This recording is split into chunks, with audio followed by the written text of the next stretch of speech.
먼저 소개로 시작을 하겠는데요. 저는 분산경제포럼의 주최자인 한승환이고 정책 세션에서는 좌장을 맡았습니다. 각 분야에서 이미 최고의 대표성을 가지신 분들이 세션에 참여를 해주셔서 큰 영광입니다. 40분가량의 짧은 시간만 주어졌지만 충분히 좋은 논의와 현실적 진도를 나가기 위한 합의를 도출할 수 있는 시간이 될 것으로 기대를 하고 있습니다. 먼저 집권여당 출신 3선 의원으로 블록체인 혁신정책 핵심인 금융위원회 업무를 다루는 정무위를 총괄하고 있으신 민병두 국회 정무위원장 오셨습니다. 바른미래당 출신 5선 의원으로 국회 글로벌 블록체인 정책 컨퍼런스를 주도하면서 블록체인 전도사로 활약 중이신 정병국 국회 4차 산업혁명 특별위원회 위원장 오셨습니다. 자유한국당 의원으로 국회 내 ICT, 블록체인, 4차 산업혁명 전문가로 규제혁신위에서 활약 중이신 송희경 국회 4차 산업혁명 포럼 공동대표 오셨습니다. 3선 국회의원 출신 재선 제주도지사로 제주도를 블록체인 특구로 만들고 현실의 변화들을 만들어 나가기 위해서 활약 중이신 원희룡 제주도지사 오셨습니다. 네, 안녕하세요. 간단히 배경을 먼저 설명드리게 될 텐데요. 우선은 블록체인 산업 그리고 또는 협의의 범위에서의 암호화폐 산업에 굉장히 많은 사람들이 관심을 가지고 있는 것 같습니다. 국내 거래소 중 하나인 빗썸은 이번 달 기준 회원수 600만을 돌파를 했다고 하고요. 또 단순 투자자나 그 외 이용자, 종사자의 수를 합하면 이를 훨씬 상회하는 분들이 이 분야에 접해보았거나 이용을 했거나 또는 경험을 가진 상황으로 이해할 수 있습니다. 한국 시장이 세계에서 미국, 중국, 일본과 더불어서 가장 큰 시장으로 자리매김한 지도 수년이 됐고요. 또 국내 거래소들이 세계 1위를 오랫동안 차지해 왔기도 합니다. 물론 여전히 높은 순위를 차지하고 있고요. 또 어제 공교롭게도 비트코인이 하루 만에 15%가량 상승하면서 인기 검색어 1위를 차지하는 등 국내 시장이 매우 민감한 반응을 보이는 것을 알 수 있습니다. 이런 상황에서 블록체인의 또 다른 이름이 가치의 인터넷인데요. 기존에는 가치, 즉 현금이나 자산, 소유권을 인터넷을 통해서 교환하거나 전송을 하는 것이 없었고 반드시 은행이나 기관을 통해야만 했지만 이제는 글로벌하게 언제 어디서든 인터넷만 연결되면 누구에게나 가치를 전송하는 것이 가능해졌습니다. 또 은행 계좌가 없는 인구가 전 세계 20억 명에 달한다고 하기도 하고요. 그래서 이런 부분들에서 혁신적인 금융 수단이 될 수 있는 것으로 여겨지고 있습니다. 블록체인 기반 암호화폐 기술은 기본적으로 이체, 결제, 송금 등과 관련된 가까운 관련이 있는 활용 사례이기 때문에 금융 기술로서 매일의 삶을 바꿀 수 있는 기술로 여겨지고 있는데요. 이런 가능성이 현재는 발현되기 쉽지 않은 상황인 것이 또 현실이기도 합니다. 두 가지 대표적인 사례들을 볼 수 있는데요. 금융위에서 건전한 거래 시장을 위해서 발표한 실명 확인 가상계좌 정책은 최초 4개 거래소에는 적용됐으나 현재 해당 정책이 시행된 지 1년 3개월여가 됐는데 단 한 건도 신규 발급된 적은 없습니다. 따라서 거래소들이 이런 것들을 더 건전하게 운영을 하고 싶어도 그런 부분들에 대해서 제한이 되어 있는 것이 아닌가라는 얘기들이 오가기도 하고요. 그리고 동시에 이번에 야심차게 내어놓은 혁신 정책인 규제 샌드박스에서 블록체인을 활용한 송금 기술로 지원을 한 업체가 있는데 이 업체가 심의 일정이 3차례나 밀려서 아직도 심의 결과나 또는 심의를 언제 받을 수 있는지에 대한 내용이 나오지 않은 상황이라고 합니다. 이런 부분들이 안타깝기도 하지만 결국 이 부분들에 대해서 입법관이나 행정관 분들이 이해를 하고 현실의 산업에서 적용될 수 있는 정책들을 만들어 나가는 것이 중요해 보입니다. 그런 면에서 이제 질문을 드리게 될 텐데요. 전 국민의 다수가 이용자인 신산업인 블록체인 산업에 대해서 어떻게 조망하고 계시는지 질문 드리겠습니다. 먼저 민병두 의원님. 네, 반갑습니다. 국회 정무위원장 민병두입니다. 세계 각국이 4차 산업혁명을 갖다가 지도를 갖다 그려가면서 추진을 하고 있습니다. 독일은 인더스트리 4.0, 일본은 소사이어티 5.0 이런 개념도를 갖고 있는데 저는 우리나라는 ABC 코리아라고 하는 방향성을 가졌으면 하는 생각을 갖고 있습니다. A는 AI입니다. BDAI라고 할 수 있죠. BDAI는 4차 산업혁명의 공통 기반이죠. 스마트 시티랄지 무인 자동차랄지 IoT랄지 이것은 안 가면 안 가는 길이기 때문에 우리가 굉장히 첫 번째 목표로 생각하고 있는 것입니다. 두 번째는 블록체인입니다. 분산 경제죠. 중재자 없는 경제죠. 미래의 경제의 큰 흐름이라고 할 수 있는데 대한민국이 인터넷 강국이었던 만큼 특히 B에서는 세계에서 가장 앞서갈 수 있는 가능성, 잠재적 능력을 갖고 있다고 생각합니다. C는 컬처 앤 컨텐츠인데 지금은 주 52시간이라지만 4차 산업혁명 시대는 주 20시간 일하게 된다고 합니다. 남는 시간의 소비가 굉장히 중요한데 그럴 경우 이제 컬처와 컨텐츠가 굉장히 중요하겠죠. 우리가 갖고 있는 한류의 잠재력을 키우는 것이 굉장히 중요하다고 생각합니다.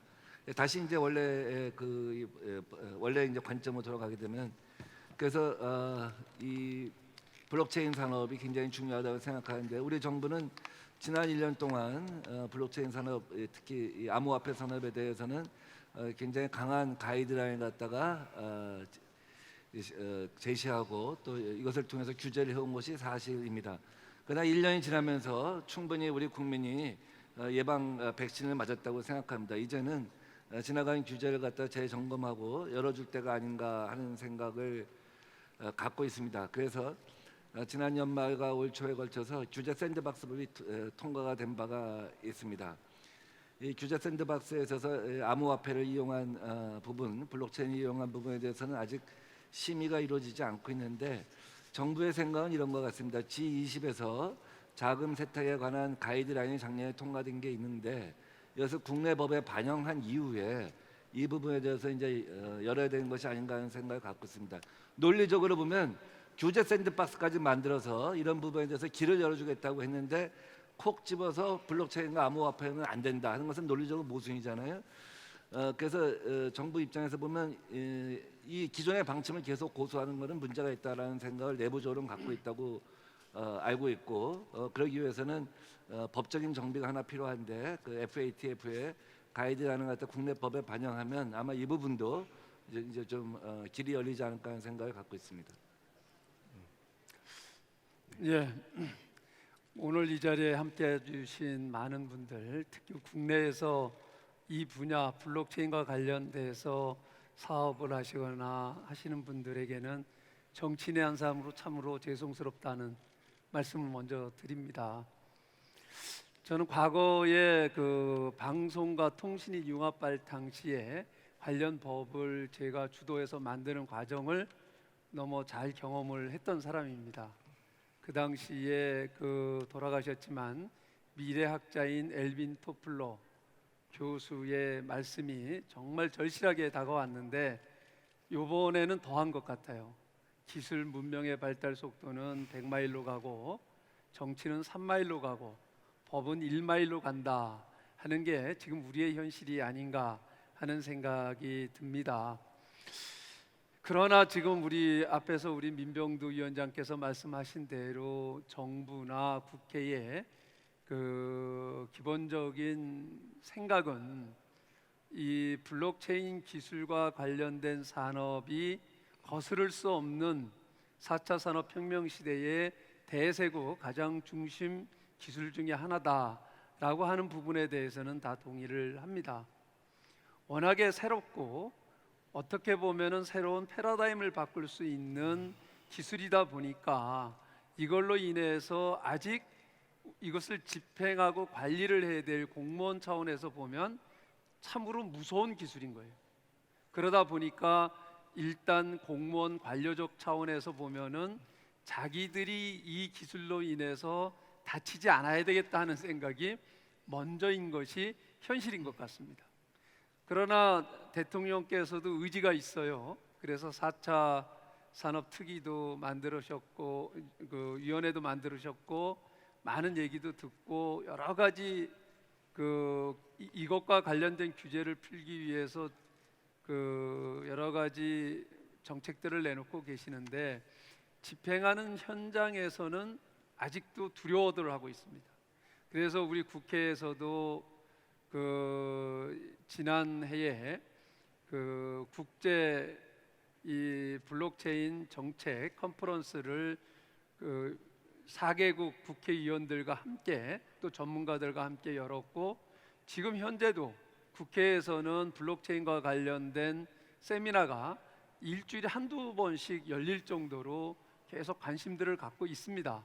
관련된 법규만도 수십 건이 지금 현재 나와 있고요. 근데 이제 이게 워낙에 급격하게 변화하고 계속 바뀌어가니까 저희들도 자신을 할 수가 없어요. 지금 잘못 제도적으로 법을 만들어 놨다가 이게 또 다른 이 기술 변화 발달에 발목을 잡지는 않을까 하는 우려들이 있습니다. 또 어떤 측면에서는 이 블록체인 기술이라고 하는 것이 우리만의 어떤 제도를 만들어 가지고 될 부분이 아니다. 국제적 공조를 해야 될 부분들도 있다. 그러다 보니까 조금 늦습니다. 이런 차원에서 참 죄송스럽다는 말씀을 드리고요. 그러나 이러함에도 불구하고 정부 의지나 우리 정치권에서 이 부분을 어떻게 풀어가고 현존하고 있는 현실적으로 나타나고 있는 여러 가지 부작용들을 어떻게 최소화시키면서 이것을 열어갈 것인가 하는 것은 계속 노력을 하고 있습니다.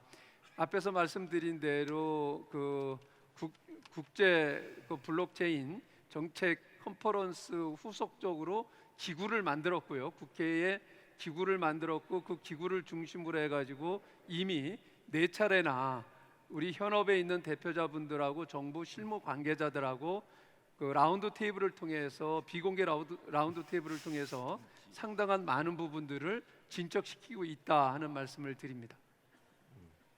네, 자유한국당의 송희경 의원입니다. 네, 마이크 안 나와. 네. 자유한국당의 송희경 의원입니다. 저는 이제 제가 소프트웨어 개발자 출신이기 때문에 아까 우리 사회자 좌장께서 블록체인 산업에 대한 조망을 좀 해달라고 말씀하셨는데 제 입장에 봤을 때는 굉장히 메가 트렌드로 이미 자리를 잡고 있다 이렇게 일단은 평가를 좀 하고 싶습니다. 왜냐하면 오늘 이렇게 많은 분들이 국내외에서 오신 것은 아무리 혁신 기술이라 하더라도 그것이 작동이 될 수 있는 마켓이 움직이지 않으면 공급자가 움직이는 시장이 움직이지 않으면 혁신 기술은 오랫동안 묵혀갈 것입니다. 블록체인도 2007년도에 시작한 기술이고 또 제가 국회에 처음 들어갔을 때가 2016년인데 2016년에 제가 국회의원 중에서 최초로 블록체인 간담회를 했었습니다. 그때만 해도 블록체인이 무엇인지 잘 몰랐지만 오늘 이렇게 블록체인 행사와 블록체인을 통해서 가상화폐라든가 이런 것들이 공급되는 것 자체가 메가 트렌드로서의 우리가 더 잡아 나갈 것이 없는가 이런 걸 보는 굉장히 중요한 거라고 생각하고요. 그다음에 외부 요인에 의해서 억지로 만들어지는 것보다는 자생력을 통한 블록체인의 산업이 필요하다 이렇게 생각합니다. 그 이유는 분명한 것이 안드레아스 교수가 만든 그 책 중에 포스트 프라이버시 경제라는 책을 읽어보면요. 맨 첫 줄이 모든 것은 기록되고 있답니다. 모든 것은 기록되고 있는 그 데이터가 4차 산업혁명의 모든 원유가치 엔진으로 작동한다면 더더구나 블록체인 기술은 작동해야 할 것입니다. 근데 이제 굉장히 힘든 것은 뭐냐면 이런 기술이 서비스와 공급과 여러 가지 프로덕트로 활성화되려면 제일 중요한 것이 이제 정부가 일을 해주는 것입니다. 지금 현재 우리나라가 블록체인 특허 기술이 3위고요, 세계적으로. 그리고 우리 젊은 청년들과 많은 그 사람들이 비트코인 거래를 우리나라에서 세계 3위로 많이 하고 있다는 것은 뭔가 동력이 있다라는 겁니다. 그런데 지금 ICO 금지라든가 가상화폐 가이드라인이 만들어지지 않는 것이 있기 때문에 이런 불확실한 점 그리고 우회를 통해서 어떻게든 해보려고 하는 부정적인 요소를 좀 가라앉혀 준다면 특히 국회에서 왔기 때문에 국회 입법 차원으로 입법을 통해서 뭔가 산업의 플랫폼을 깔아줄 수 있는 것이 더욱 느려지지 않도록 골든타임을 잃어버리지 않도록 하는 것만이 이 블록체인 산업을 하나의 가치를 창출할 수 있는 그런 메가 트렌드 산업으로 키울 수 있는 아주 귀중한 타임이다. 우선 그렇게 조망을 좀 하고 싶습니다. 네, 제주특별자치도지사입니다. 제주도는 우리 대한민국 정부의 제주도를 암호화폐 특구로 지정하자라는 그 제안을 낸 바가 있습니다. 작년 4월에 대통령께 건의를 했고요. 그래서 이 부처와 협의를 해보라 그런 말씀이 있었기 때문에 저희들이 구체적인 제안서를 작성을 해서 제시를 했는데 핵심을 말씀드리면 그렇습니다. 정부는 워낙 걱정이 많습니다. 우선 사기, 투기, 돈 세탁, 이 온갖 문제투성이인 것을 왜 굳이 하겠다는 거냐? 이걸 가지고 정말 그 투기 욕심으로 들어와서 사기를 당하는 그러한 그 금전적인 효과를 보자는 거냐? 이러한 나름대로 염려가 많이 있죠. 그래서 저희들은 좋다. 그러면 그런 것들에 대해서 차단 장치들을 정부와 함께 협의를 해서 제한된 형태로 실험을 해보자. 근데 그 부분에 대해서는 아직 뚜렷한 답이 없고, 답이 없다라는 것은 현재까지 아직은 노라는 뜻으로 받아들이고 있습니다. 저희들 노력을 계속 할 거고요. 그다음 두 번째는 정부의 전략은 블록체인은 좋다는 겁니다. 왜냐하면 블록체인이 데이터의 분산 처리의 미래 기술이자 가치 이전에 대한 새로운 인터넷 기술로서 국제사회 그리고 이 대기업들 기존의 금융권에서도 이 부분들을 보완적으로 채택을 하고 있기 때문에 블록체인은 좋다라는 거죠. 근데 저는 이게 따라가기 전략일 때는 신중한 것으로 맞을 수도 있지만 앞서가는 전략으로는 빵점이라고 생각합니다. 그리고 블록체인의 현재로서는 킬러 상품이 암호화폐죠. 그러면 암호화폐에 있어서 진짜와 가짜 또는 알맹이가 있는 것과 문제가 있는 것을 가려내기 위한 이 경험들을 쌓고 이 자체가 대한민국의 규제에 대한 경쟁력으로 가져갈 수 있는 그것을 키우는 게 맞는 것이 아닌가. 근데 이것을 전체를 금지시키면 관료는 편하겠지만 산업은 형성되지 못하고 국제 기준에 대해서는 대기업 그리고 국제 산업이 다 간 다음에 따라가려고 하면 우리의 몫은 있을까요? 그런 면에서는 저는 그 정부 관계자들에게 그렇게 얘기를 하고 싶습니다. 리스크 테이킹이 없이는 노 리스크, 노 게인이다. 그리고 실패, 그리고 실패를 경험한, 실패를 극복하고 실패를 처리하는 그 경험과 기술 자체가 경쟁력이고 대한민국의 노하우가 될 것이다. 그래서 이 블록체인과 암호화폐 시장에서 세계에서 가장 앞서 있고 아직도 큰 규모를 유지하고 있는 대한민국 민간에서의 젊은이들의 이 도전 정신과 창의를 정부의 따라가기 전략과 정부의 어떤 이런 부작용에 대한 염려 때문에 계속 죽여서는 안 된다. 그렇기 때문에 그렇게 염려가 많고 그렇게 이 규제에 대해서 걱정이 많이 되면 자 제주도라는 제한된 지역 내 그것도 정부와 함께 규제기구를 운영을 해서 아무튼 해보자. 안 된다고만 하지 말고 해보자는 쪽으로 하고 있으니까요.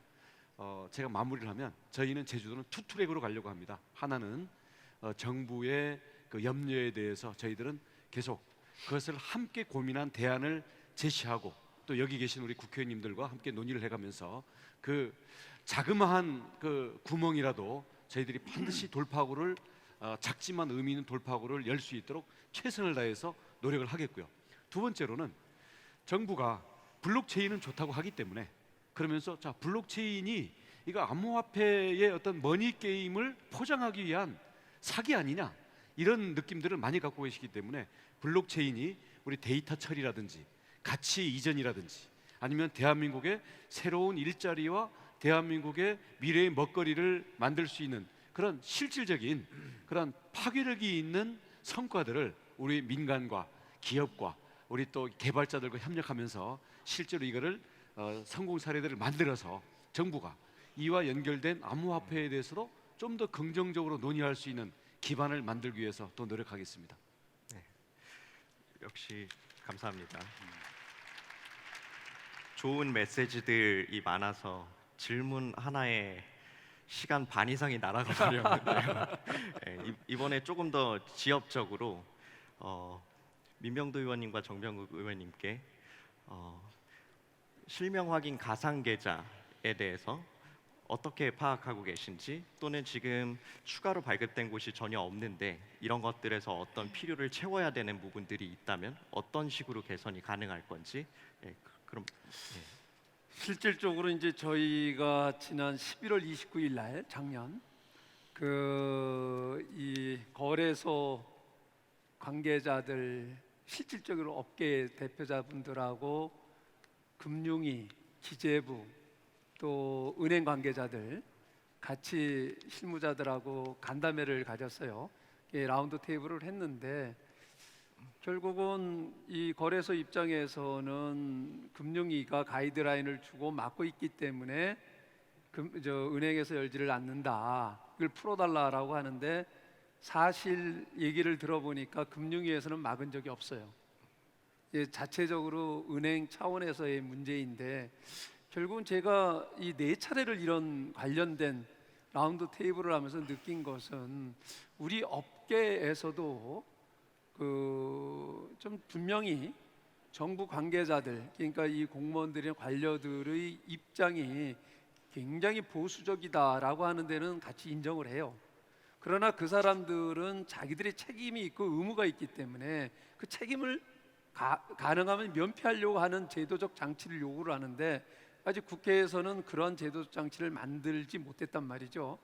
그런데 그런 차원에서 그것을 해달라고 하는 데에 있어서 그분들만 탓할 수는 없어요. 그런데 업계에서도 그분들과의 어떤 신뢰를 쌓을 필요성이 있다. 특히 우리나라에서 앞에서도 말씀들 하셨지만은 블록체인과 관련된 기술이라든가 이런 게 세계 어느 나라보다 앞서가는데, 여기에 찬물을 끼얹은 격이 된 것이 결국은 김치 프리미엄이라고 하는 과열된 이러한 부분들이 정부로 하여금 굉장히 엄청나게 그거를 웅크리게 만들었다, 이렇게 봅니다. 이제는 그걸 풀어야 되는 의무도 책임감도 저는 업계에 있다고 봅니다. 그래서 저희 국회가 해야 될 일은 가능하면 업계하고 지금 이 정부 관련된 기관들 또는 은행 관계자들하고의 그거를 같이 커넥팅을 해주고 같이 대화할 수 있는 자리를 많이 만들어 신뢰를 축축시켜 나갈 수 있게끔 하는 건 계속 만들겠습니다. 그리고 또 필요한, 거기에서 나오는 대화 중에서 나오는 가이드라인이 필요하다거나 제도가 필요하다, 법이 필요하다라고 하면은 그걸 적극적으로 만들어 가도록 하겠습니다. 네, 정부가 지난해 12월에 이 암호화폐와 관련된 가이드라인을 갖다가 발표한 지 이제 1년을 맞이해서 사실 백지 상태에서 실태 조사를 하고 이것을 풀어야 할지 계속 유지해야 할지 이렇게 판단을 갖다 하려고 했던 것은 사실입니다. 그 당시에 아무 선입관이 없이 백지 상태였습니다. 그리고 그에 앞서서 자본시장 계획에 관한 여러 가지 안을 발표했습니다. 가령 개인 투자 전문가를 육성한다든지 사모펀드에 대한 그 제한을 완화한다든지, 이렇게 할 때만 해도 우리는 이게 앞으로 그 사모펀드랄지 개인 투자 전문가랄지 기관 투자자에 대해서는 이 암호화폐 제한을 갖다 풀지 않겠는가 하는 정도의 어떤 예측을 하고 있었습니다. 근데 12월 말에 정부 합동 실태조사 결과가 사실을 굉장히 좀 발목을 잡은 셈이 됐는데요. 해외에서 ICO 한 기업들을 갖다 쭉 살펴봤더니 평균 펀드레이징이 333억이었습니다. 우리나라에서 스타트업이 보통 1 내지 3억 엔젤 벤처 캐피탈에서 지원을 받고, 스케일업이 한 10억에서 30억 받는데 평균 333억을 갖다 펀드레이징 했는데 당시 가격에 비해서 대부분 한 70% 정도 이제 폭락을 한 거죠. 뭐 그런 문제와 또 그다음에 이제 비즈니스 모델이 정착하지 못한 것들, 이런 것들에 대해서 굉장히 이제 비관적으로 정부는 봤던 것 같아요. 그러나 이것은 이런 신산업의 특성을 제대로 정부가 좀 이해하지 못한 지점이 있지 않은가 하는 생각이 듭니다.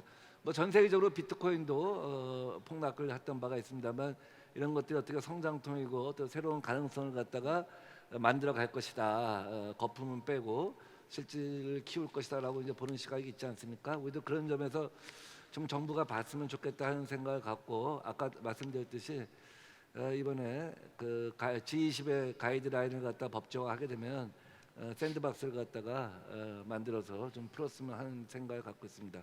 한마디만 더 말씀드리면 시리아 난민한테 UNDP에서 암호화폐로 우리 구호 기금을 전달합니다. 패밀리 계좌를 만들어 갖고 전달하면 이제 그 사람들은 홍채로 인식을 해갖고 소비를 하죠. 그러면 이제 어떤 물건을 소비했는지 다 알 수가 있지 않습니까? 저는 굉장히 중요한 시사점이라고 보는데 결국 디지털 화폐든 중앙은행이 발행하는 혹은 암호화폐든 앞으로 서로 경쟁하게 될 텐데 만약에 모든 화폐가 디지털화 된다든지 암호화 된다든지 그러면 사인 간의 거래, 부부 간의 거래까지도 사실은 기록으로 남을 겁니다. 그렇게 되면 지하 경제는 아마 우리나라 경제 한 15%를 차지한다는 지하 경제도 언젠간 없어질 것입니다. 또 한편에서는 우리가 지금 1년 예산이 450조인데 그중에 3분의 1이 복지 예산인데 이중 지불과 누수가 굉장히 심합니다. 그리고 유럽에서는 기본소득을 갖다가 지금 실험하고 있는데 만약에 오히려 정부가 이런 그 기존 화폐의 디지털화든지 암호화폐에 대해서 적극적으로 나선다고 한다면 새로운 사회의 도전에 대해서 우리가 더 능동적으로 대처할 수가 있는데 우리 정부가 저는 이 부분에 대해서 어떤 복지 설계랄지 어떤 경제 효율성이랄지 이런 문제에 대해서 더 능동적으로 생각해서 앞장서기를 갖다 저는 계속 제안하고 있다는 말씀을 드립니다. 네 분이 계속 공통적으로 말씀해 주시는 게 결국엔 정부의 의사결정과 추진이 중요하다라는 부분이 계속 나오고 있는 것 같아요. 그러면 정부에서 그런 부분들을 추진하기 위해서 필요한 재료들이나 또는 이해도를 갖추는 것들이 중요할 것 같은데 어떤 부분들이 필요할 거라고 생각하시는지 어떤 것들이 중요하다고 생각하시는지 편하게 말씀해 주시면 될 것 같습니다. 네. 네, 그 아까 실명제 질문하셨던 거죠. 예. 네. 근데 그거에 문제가 있어요. 이 정부는요, 가상통화라는 그 정의를 잘못 이해하고 있습니다. 잘 모르니까 가상통화를 실물통화로 맞추려다 보니까 여러 가지 문제가 생기는 겁니다. 그 가상통화의 장점이나 가상통화가 갖고 있는 특징, 굉장히 글로벌하게 트레이드할 수 있는 그 부분에 대해서 잘못 이해하고 있는 부분이 있지 않은가 하고 제가 생각하고요. 그 극단적인 그 현황이 뭐냐면 정부는 이 혁신 기술을 시장으로 작동되도록 도와야 합니다. 판을 깔아줘야 되는 건데 지금 벤처 대상 중에서 블록체인의 10여 종의 업체 중에서 가상화폐 거래소는 벤처로 등록도 못하게끔 지금 막아놨습니다.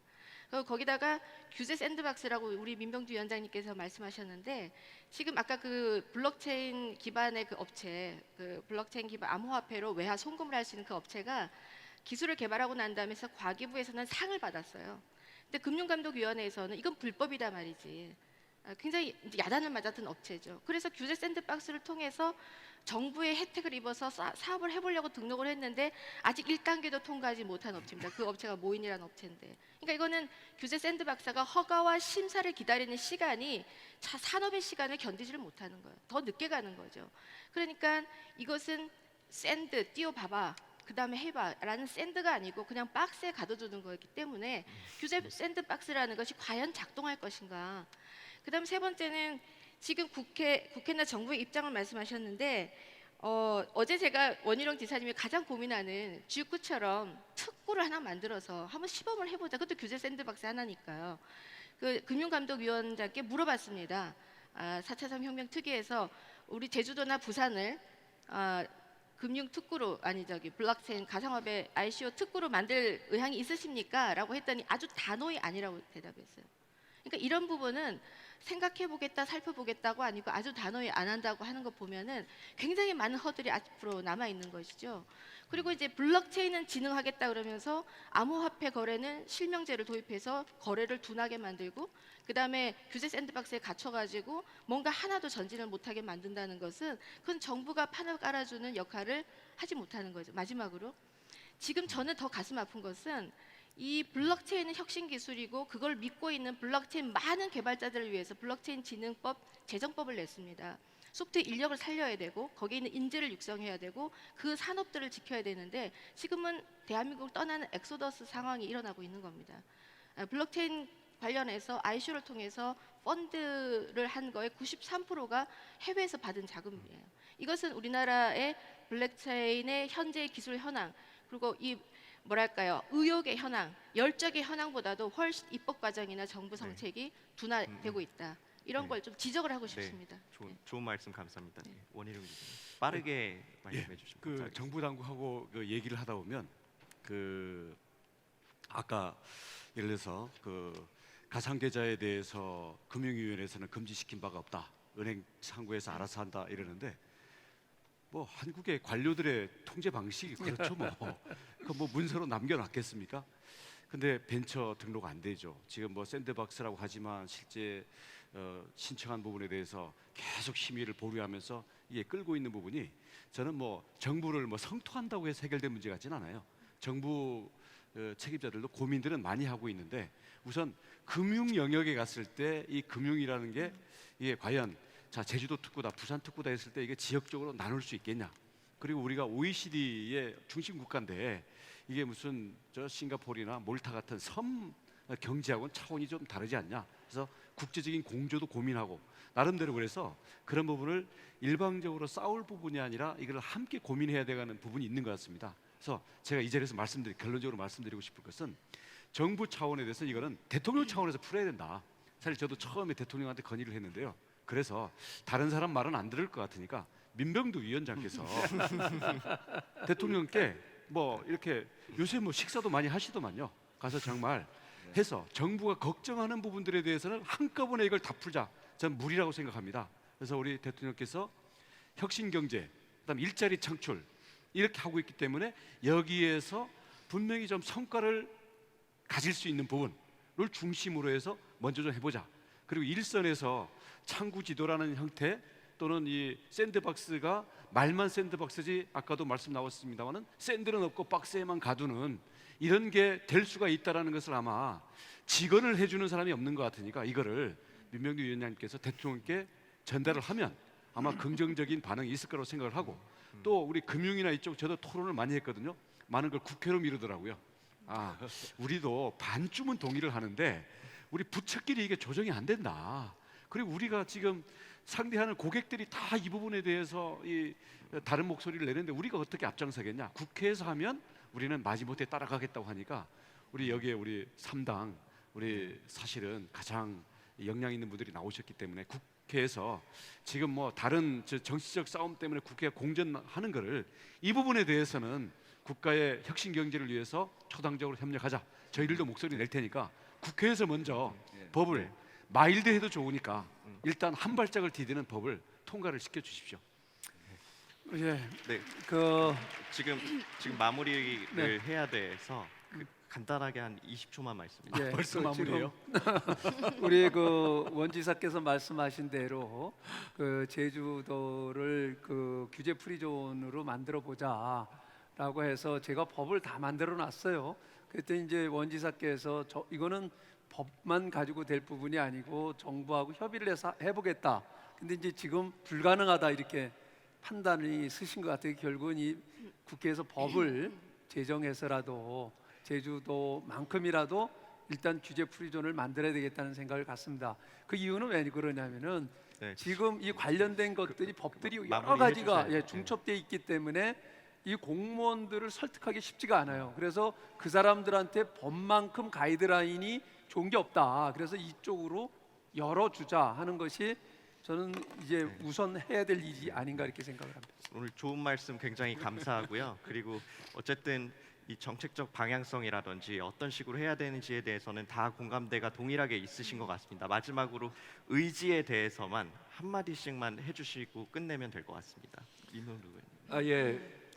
결국은 우리나라에서는 이제 법무부는 이거 사기 투기 아니냐, 금융위원회는 왜 화폐가 아닌 것이 화폐 행세를 하느냐 하는 생각이 아주 오랫동안 각인되어 있는 것 같아요. 이걸 풀 수 있는 사람은 대통령이라고 생각하고 식사 때 말씀을 해 주실 건가요? 그래서 예, 청와대의 비서소 정책실장하고 경제수석하고 긴밀하게 얘기를 하고 있다는 점. 또 하나는 이제 국회에 저희 상임위원회가 이 규제와 관련된 상임위인데 제가 규제 점검 특위를 만들자. 그래서 대한민국의 모든 규제에 대해서 정부가 그걸 다 점검하고 풀어주고 하지만 왜 안 되는지, 어디서 병목 현상이 생긴 것인지, 부처 간의 다툼 때문에 그런 것인지, 관료들의 타성 때문에 그런 것인지, 아니면 기업이 규제는 풀렸는데 잘 모르는 것인지, 한 1년만 우리 국회 정무위원회가 규제 점검 특위를 만들어 갖고 규제 소원 수리를 하자 하는 제안을 갖다 하는 바가 하고 있습니다. 다른 야당에서 협조해 주면 내일이라도 열어 갖고 속 시원하게 제가 해답을 드리겠습니다. 의지만 표현을 예, 부탁드리겠습니다. 지금 말씀하신 대로 지금 현행법으로 보면 법무부 차원에서 보면은 사기일 수 있고 또 금융위 차원에서 보면 돈이 아닌 게 돈 흉내를 내요. 그렇기 때문에 결국은 그 제도 가이드라인을 만들어 주는 것이 중요하다. 그것은 결국은 법이다. 결국은 국회에서 해야 될 일이라고 생각을 해요. 우리 정무위원장님이 이런 의지를 표시를 하셨기 때문에 우리 4차 혁명 특위에서도 이 무엇이 현실적으로 문제인지를 명확하게 찝어내겠습니다. 이번 이 과정에서 그렇게 해서 이것만큼은 꼭 풀어내야 되겠다 하는 것을 협조를 해서 꼭 풀어드리겠다 하는 말씀을 드립니다. 짧게 의지만 네. 말씀 주세요. 제1야당 의원으로서요. 야당이 협의가 아니고 정부 여당이 하기를 바랍니다. 협조할 준비는 다 돼 있고요. 그리고 제1차 4차 혁명 특위에서 이 블록체인을 넣어서 152건의 정책 권고를 했는데 그중에는 입법으로 해결할 수 있는 건 47건, 나머지는 정부가 할 수 있는 지침과 어떤 조례로만 할 수 있는 겁니다. 정책으로. 이 부분도 그러리라고 봅니다. 그래서 의지라고 하면 제가 지금 국회에서 입법이나 정책 뭐 다 하겠지만 영업하듯이 반드시 이 부분에 대해서는 블록체인 산업 육성을 위해서 어쨌든 법 통과 그리고 정부가 정책을 시행할 수 있도록 잘 하도록 야당의 입장에서 제1야당으로서 이 부분이 잘 진행되도록 그렇게 하겠습니다. 예, 제주도는 민간 기업들과 힘을 합쳐서 정부에 대해서 긍정적인 그러한 파급력을 줄 수 있는 성공 사례를 만들기 위해서 실질적인 협력 사업들을 진행하겠고요. 한편으로는 우리 국회와 정부에 대해서 저희들이 정책적인 대안을 내면서 제주의 샌드박스를 블록체인과 암호화폐의 특구로 가져갈 수 있는 그 노력을 한번 다시 점검해서 더 분발을 하도록 하겠습니다. 네, 오늘 와주셔서 모두 감사드립니다. 수고하셨습니다. 네.